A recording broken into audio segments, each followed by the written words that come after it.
A millionaire finds a housekeeper's black son rummaging through the trash in his house, and when he discovers the reason why, he is devastated. Robert Hamilton parked her Tesla in the garage of her Beverly Hills mansion when she heard something that made his heart race. It was desperate crying, but not the usual cry of a child throwing a tantrum. It was the sound of someone losing a battle against injustice. The California sun beat down on the backyard. As Robert followed the noise to the laundry room, what he saw made his world stop for a few seconds. Tyler, the 8-year-old son of his cleaning lady, Patricia, was kneeling on the cold floor, his small hands dirty with trash, frantically rummaging through plastic bags as if looking for lost treasure. Tears streamed down his little face as he threw paper after paper away with a desperation of someone who knows that time is running out. Her school clothes were all stained, but Tyler didn't care. Something much more important was at stake. Tyler, my boy, what are you doing? There? Robert ran toward the boy, feeling an inexplicable anguish take hold of her chest. The little boy looked up with red, swollen eyes, trying to wipe away his tears with the back of his dirty hand. Mr. Hamilton, Tyler sobbed. They threw it away. They said it was trash, but it's not trash. I need to find it before the truck takes it away forever. Her trembling voice carried a pain that no child should ever know. Robert knelt down beside Tyler, trying to process why an 8-year-old would be so desperate. What things? Tyler? What did they throw away? The boy wiped his nose on the sleeve of his school uniform and whispered in a broken voice his science fair project and pictures of his mom when she was little. Principal Coleman said it was worthless junk. But that's not true, Mr. Hamilton. Mom worked with me all last week on that project. Robert felt something cold run down her spine. Had Principal Coleman thrown away Tyler's project? Why? Before he could ask, Patricia's firm voice echoed through the garden. Tyler Washington, what are you doing out there? Son, you're all dirty. Patricia approached quickly, wearing his immaculate work uniform. His eyes showed genuine concern, but also a weariness Robert had never noticed before. Tyler immediately ran into his mother's arms, hiding like a frightened child. Mom, the principal threw away his solar energy project, the one we did together with the plastic bottles and small panels. She said in front of the whole class that it was slum work.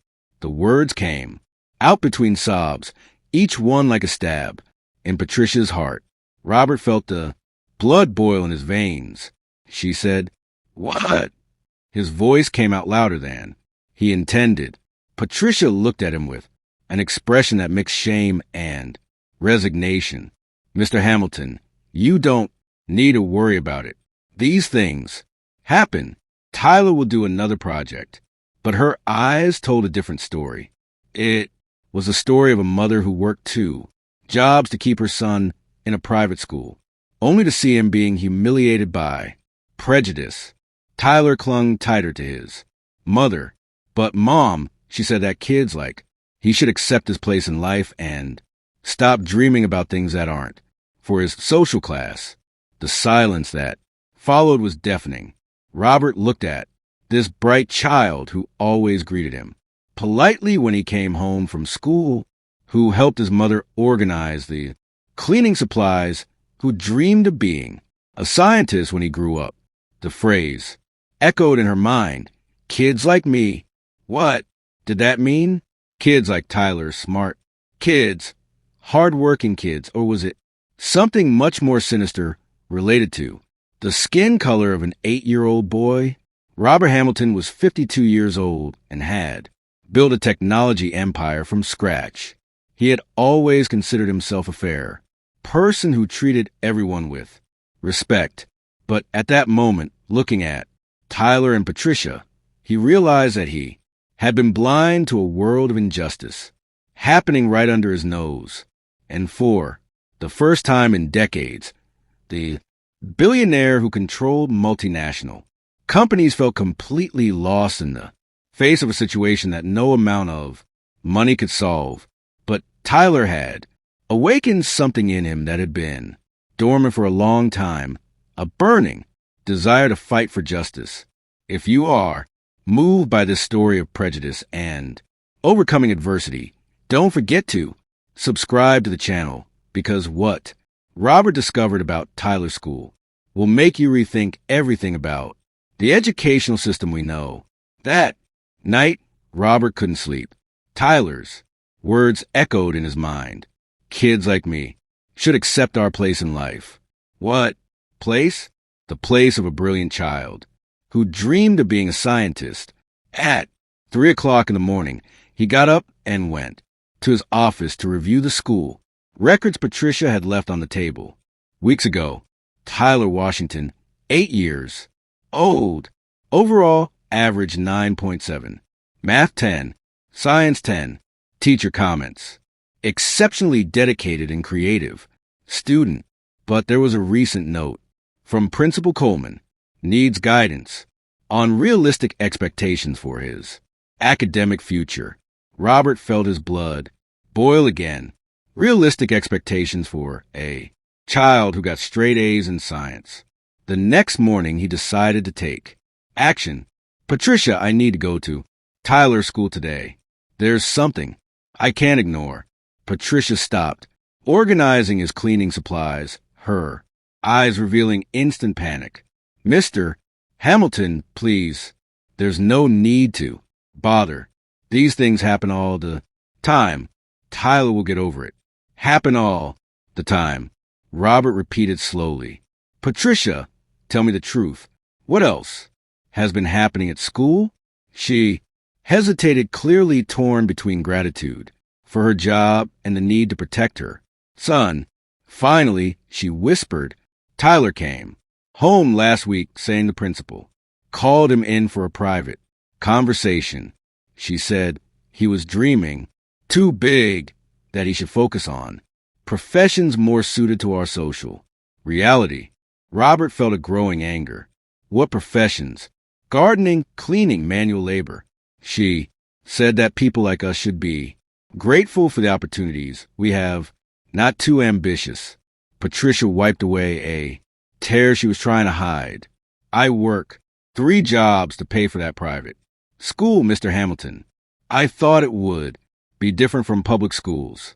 3 jobs? Robert had never asked about Patricia's personal life. What are the others? I clean offices at night and work in a laundry on weekends. Tyler studies alone because we can't afford a babysitter. Her voice carried the weight of a mother, making impossible sacrifices. Robert thought of his own privileged childhood, where his only concern was which Ivy League university to choose. Patricia, show me Tyler's schoolwork. She brought out a carefully organized folder. Each project was a miniature scientific masterpiece. Volcanoes that actually erupted, working electrical circuits, experiments on renewable energy, all made from recycled materials, but with the precision of a professional engineer. My God, Robert murmured as he leafed through the work. This boy is a genius. He says he wants to create technologies to help poor families have cheap energy at home. He stays up late, into the night, designing solar panels. Patricia smiled with a mixture of pride and sadness. But Principal Coleman says, these ideas are fantasies unsuitable for our social class. Robert slammed the folder shut. Social class? As if Tyler's DNA were any different from the children of millionaires who attended the same school. I'm going to talk to that principal today. Please, Mr. Hamilton, don't mention that he told me these things. I need this job and Tyler needs this school. If she finds out he spoke, the vulnerability in Patricia's voice made Robert realize how courageous she had been to confide in a single black mother dependent on her job, risking everything to defend her son. Patricia, you and Tyler won't lose anything. I guarantee it. There was something in Robert's voice that she had never heard before, a determination that went beyond casual sympathy.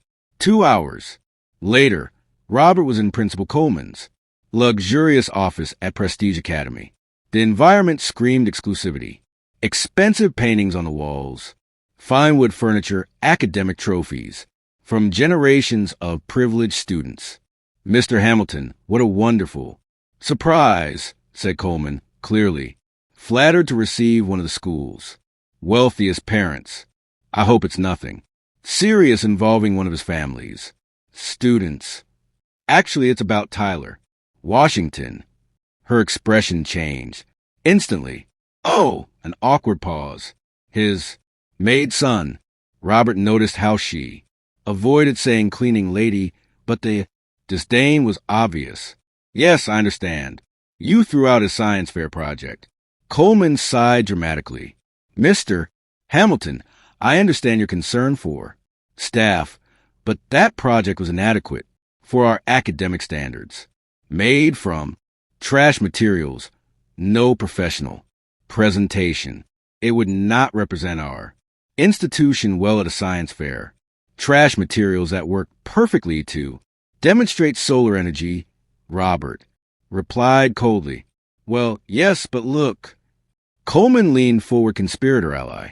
Between us, we need to be realistic about the limitations of these scholarship students. Tyler is a sweet kid, but encouraging him to compete with the children of doctors and engineers would be cruel. I'm just protecting him from inevitable disappointment. Robert felt something cold run down his spine. Limitations. You understand? She smiled condescendingly. Socio-cultural differences, different family expectations, limited access to advanced educational resources. It's our responsibility to guide them toward more appropriate paths, appropriate technical professions, skilled manual labor. There is dignity in these jobs. Mr. Hamilton, not everyone is born to be a CEO like he. Robert realized that. Coleman truly believed she was being kind. The prejudice was so ingrained that she saw her discrimination as maternal protection. What if I told you that Tyler has an IQ higher than 95% of the students at this school? Robert lied, but something told him it wasn't far from the truth. Coleman laughed nervously. Mr. Hamilton, with all due respect, these tests can be influenced by, well, cultural differences in interpretation of the questions. At that moment, Robert saw with crystal clarity what was really going on. It wasn't educational incompetence. It was systemic racism disguised as pedagogical concern. Principal Coleman, I'm going to be very direct. Tyler Washington is going to participate in the state science fair representing the school, and he's going to win. Her blinked several times, clearly confused. Mr. Hamilton, I'm afraid that's not possible. The entries have already been submitted with other more suitable projects. Robert smiled for the first time since he had arrived, but it wasn't a friendly smile. It was a smile of a man who had built an empire by destroying people who underestimated his determination. Principal Coleman, there are some things about me you may not know, and there are some things about this situation that you definitely don't understand yet. He stood up to leave, but paused at the door. By the way, I hope you documented your conversations with Tyler about knowing his place in life well. You may need to explain these educational philosophies to some people very soon. As he walked down the school hallway, Robert felt something he hadn't felt in years, the thrill of battle. He had spent decades building companies, but now he had a different project. he was going to use. Every connection, every resource, every favor owed to him to show the world exactly what Tyler Washington was capable of. And in the process, Coleman would learn that some children have powerful protectors she never imagined. What the principal didn't know was that Robert had recorded the entire conversation on his cell phone. And what her really couldn't imagine was that this quiet man walking through the hallways was planning something that would change not only Tyler's life, but the future of hundreds of children like he. Each new humiliation Coleman inflicted on Tyler only fueled a growing strength in Robert, a quiet determination that would turn his arrogance into his own professional ruin. 48 hours after confronting Coleman, Robert received a call that made his blood boil. It was Patricia crying on the phone. Mr. Hamilton, they expelled Tyler from school.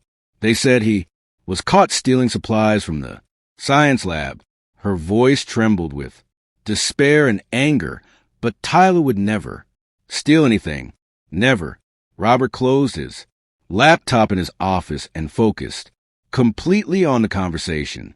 Patricia, what exactly happened? Principal Coleman called Tyler in for a private conversation yesterday. She said she had reconsidered his situation at school and that it might be better for he to attend an institution more suited to his socioeconomic profile. Patricia sniffed, trying to control her tears.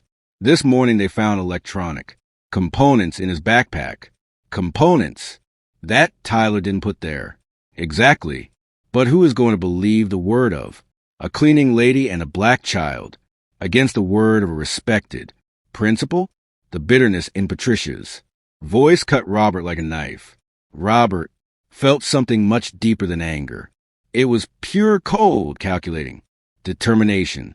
Patricia, bring Tyler here this afternoon. The three of us need to talk.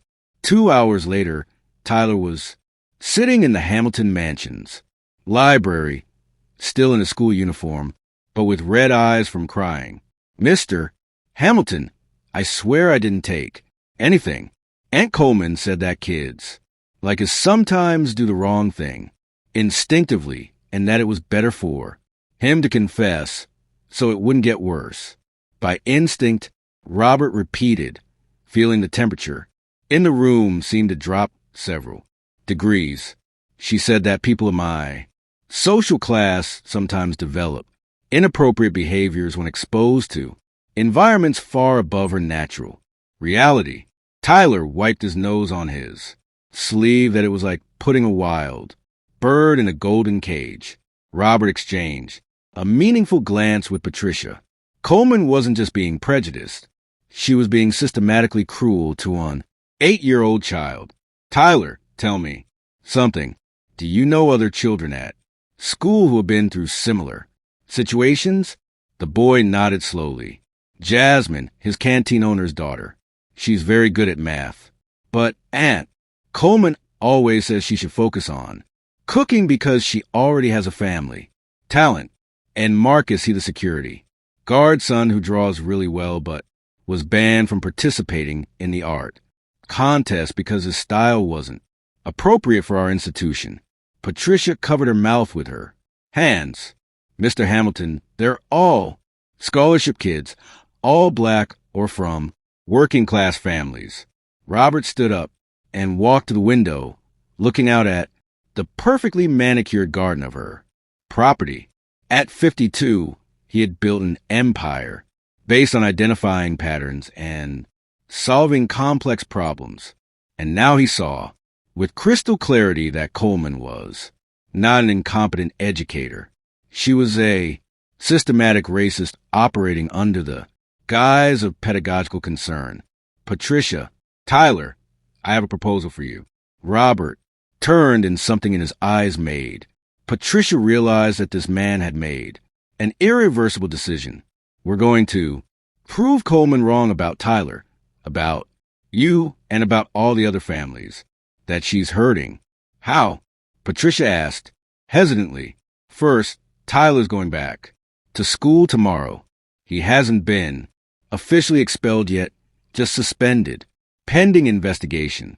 Second, I'm going to hire the best civil rights lawyers in California.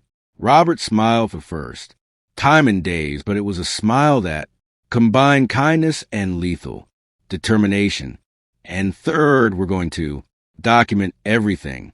That night, Robert made 3 strategic phone calls. The first was to David Chun, an investigative journalist at the Los Angeles Times who specialized in exposing institutional discrimination. David, I need a favor.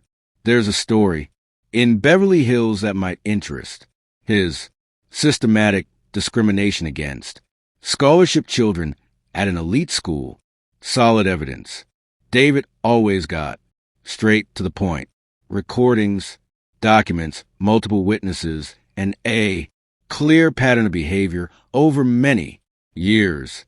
Robert paused. David, this is going to be bigger than just a story about school prejudice.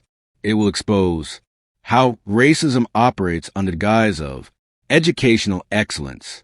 The second call was to Amanda Rodriguez, a civil lawyer, specializing in racial discrimination cases. Amanda, I need to sue a school for systematic civil rights violations. Do you have a child there, Robert? No, but I have a conscience. The third call was the most unexpected. Robert hired a digital security company to investigate the academic records of all scholarship students at Prestige Academy over the past 5 years. I want to know how many talented children have been systematically discouraged, transferred, or expelled under dubious pretexts. And I want comparative statistics on the treatment of paying students versus scholarship students. The next morning, Robert arrived at school with Tyler, holding his hand. Coleman was waiting for them at the reception desk with a smile that didn't reach his eyes. Mr. Hamilton, what a surprise to see you here again. I hope you come to resolve Tyler's situation in a civilized manner. I've come to enroll Tyler back in regular classes, Robert replied calmly. The investigation into the alleged stolen components is still ongoing. Correct. Coleman blinked several times. Well, yes, technically. But then Tyler is returning to class today, and I will be monitoring her education very closely from now on. Robert smiled, but his eyes had a coldness that made Coleman instinctively recoil. During recess, Tyler approached Robert, who was waiting in the courtyard. Mr. Hamilton, Aunt Coleman, call me in for another talk, she said. You're being very kind, but that too. Much kindness can be bad for kids like me. Kids like you is. She said that when important people take an interest in us, we can develop unrealistic expectations about our future. That you may be doing this out of pity, but pity doesn't last forever. Robert knelt down to Tyler's height, placing his hands on the boy's shoulders. Tyler, listen carefully to what I'm going to say. You are one of the smartest kids I've ever met. Your skin color does not determine your ability. His mother's profession does not limit his dreams, and any adult who says otherwise is lying. Tyler smiled for the first time in days. Do you really believe I can be a scientist? I believe you can be anything you want to be. Robert stood up, and I'm going to prove it to the whole world. What Coleman didn't know was that every conversation between her and him was being discreetly recorded by a small device that Amanda Rodriguez had provided. What she couldn't have imagined was that Robert had hired investigators to analyze the academic records of all the poor black children who had passed through the school in recent years. And what the principal really couldn't comprehend was that his arrogance in underestimating both Tyler and Robert was building the strongest case of institutional discrimination that California courts would see in that decade. While Coleman continued her pedagogical conversations with Tyler, Thinking she was molding a child to accept his reality, Robert worked quietly behind the scenes, gathering not only lawyers and journalists, but also a detailed dossier that would prove that Prestige Academy had systematically destroyed the dreams of dozens of talented children simply because they were poor or black. Arrogance had blinded Coleman to a fundamental truth. When you underestimate powerful people who have decided to protect those they love, you are not just making a tactical mistake. You are signing her professional death warrant. For now, Coleman thought she controlled the narrative, molding yet another problem child into accepting her place. But in the coming days, she would discover that she had chosen the wrong opponent in the wrong battle, and that his career was about to become a case study in how prejudice can destroy those who practice it. The following Thursday, Robert received a call from David Chun. Robert, you won't believe what we've discovered. Coleman isn't just prejudiced. She's been operating a systematic scheme for 5 years. What do you mean? She accepts private donations from wealthy families in exchange for ensuring that his children don't have to compete academically with talented scholarship recipients, literally selling discrimination. David paused dramatically, and we have bank documents proving it all. Robert smiled coldly. Perfect. It's time for the grand finale. On Friday morning, Prestige Academy was in an uproar. News vans surrounded the entrance, and Coleman ran desperately down the main hallway trying to understand what was happening. Principal, Coleman shouted a reporter, is it true that you were caught systematically discriminating against scholarship students? Coleman forced a nervous smile. I don't know what you're talking about. This is a reputable institution. It was at that very moment that Robert appeared at the main entrance, accompanied by Amanda Rodriguez, David Chun, and Tyler holding hands. But this was no longer the frightened Tyler of the past few days. This was a child who knew that justice was being served. Principal Coleman, Robert said loudly, enough for everyone to hear. I would like to officially introduce Tyler Washington, the young scientist who will represent the school at the state fair. Coleman blinked several times, clearly confused. Mr. Hamilton, we discussed this. It's not possible. Amanda Rodriguez approached with a folder. Actually, according to federal civil rights law, not only is it possible, but it is mandatory. And we have evidence that this institution has systematically violated those rights. Evidence. Coleman laughed nervously. What? Evidence? David Chin turned on a tablet, and Coleman's voice echoed clearly across the courtyard. Kids like Tyler should accept his place in life and stop dreaming about things that aren't for his social class. There was complete silence. Parents, teachers, and staff stopped to listen as other recordings were played one after another. People of her social class sometimes develop inappropriate behaviors when exposed to environments far above her natural reality. Between us, we need to be realistic about the limitations of these scholarship students. Coleman was visibly pale. That was taken out of context. I was just protecting Tyler. Robert interrupted. Like you protected Jasmine when you told her she should focus on cooking, or Marcus when you banned her from participating in the art contest. Amanda, open the folder. We have documentation of 17 cases in the last 5 years. 17 talented children systematically discouraged, transferred, or expelled, all black or from working class families.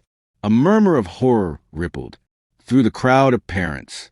Several mothers began calling other families, sharing the discovery. And there's more. David Chun continued. We discovered bank transfers from specific families to Principal Coleman's personal account. private donations in exchange for ensuring that his children face no real academic competition. Coleman tried to walk away, but found microphones and cameras in every direction. You don't understand these children. They don't have the same cultural background like Tyler, who got straight A's in math and science, Robert asked calmly, or like the research I funded showing that the average grades of scholarship students at the school are higher than those of paying students. Patricia peered beside Tyler, still wearing his work uniform, but with a dignity that made several parents lower their eyes in shame. Principal Coleman, Patricia said firmly, "For 2 years, you told me that Tyler needed to accept his limitations, that I was being too ambitious, that fathers like him should teach his children realism." Tyler let go of Robert's hand and walked over to Coleman. "Aunt, Coleman, why did you say I was a thief? Why did you say kids like me are no good?" The innocent question from an 8-year-old echoed through the silent courtyard. Coleman couldn't formulate a response. Amanda Rodriguez held up a court order. "Principal Coleman, you are officially notified. The Department of Education is taking over the investigation of this institution, and there's a search and seizure warrant for his personal financial records." "This is absurd," Coleman shouted, finally, losing her composure. "I've dedicated my life to education. These people are distorting normal pedagogical conversations." "Pedagogical conversations?" Robert repeated, playing another recording on David's tablet. Coleman's voice sounded clear. "When important people take an interest in his life, they can develop unrealistic expectations. Too much kindness can be harmful to children like Tyler." Several mothers in the crowd began to cry. One of them approached Patricia. "My God, Patricia, I didn't know. Forgive our blindness." Coleman attempted one last desperate defense. "You can't destroy my career because of misunderstandings. I've been respected in the education system for 20 years. Tyler looked directly at her. "And Coleman, you destroyed the dreams of many children, but you didn't destroy mine." Robert put his hand on Tyler's shoulder. "Starting today, Tyler Washington is not just a student at this school. He is the first beneficiary of the Hamilton Educational Foundation, which will offer full scholarships to talented children, regardless of her socioeconomic background." The crowd applauded, but Coleman was unrecognizable, trembling with rage and despair. "You've ruined everything I've built." "No," Robert said calmly.